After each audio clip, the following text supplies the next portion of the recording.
গত ১৩ বছর আগে গোপালগঞ্জের কোটালীপাড়া উপজেলার বিরামের কান্দি গ্রামের প্রতিবেশী আমির আলী ফরাজির মেয়ে রেশমা বেগমকে বিয়ে করেন থাই অ্যালুমিনিয়াম ব্যবসায়ী রুবেল সর্দার।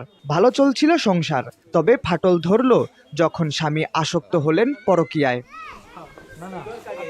গত নভেম্বর মাসে গোপনে প্রথম স্ত্রীর বান্ধবী লিখিকে বিয়ে করেন রুবেল। বিয়ের পর থেকেই লাপাত্তা হন তিনি। কিছুদিন পর দ্বিতীয় স্ত্রীকে নিয়ে বাড়িতে ফিরে আসেন, তবে পারিবারিক চাপে দ্বিতীয় স্ত্রীকে ডিভোর্স দেয় রুবেল। গত ২৫ জানুয়ারি থেকে ২ সন্তান ও প্রথম স্ত্রী রেশমাকে নিয়ে পুনরায় সংসার শুরু করেন।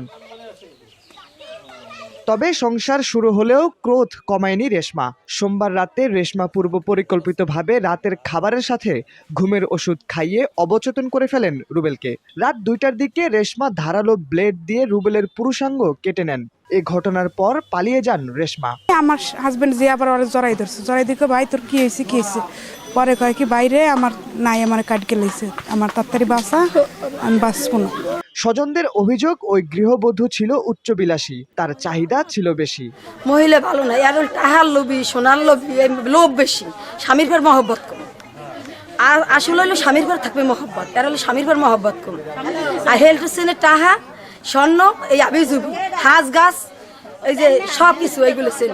মঙ্গলবার সন্ধ্যায় কোটালীপাড়া থানায় স্ত্রী রেশমা সহ ৩ জনের বিরুদ্ধে লিখিত অভিযোগ দায়ের করেন রুবেলের বাবা মঞ্জেল সর্দার। দৈনিক ডেস্টিনি ডেস্ক রিপোর্ট।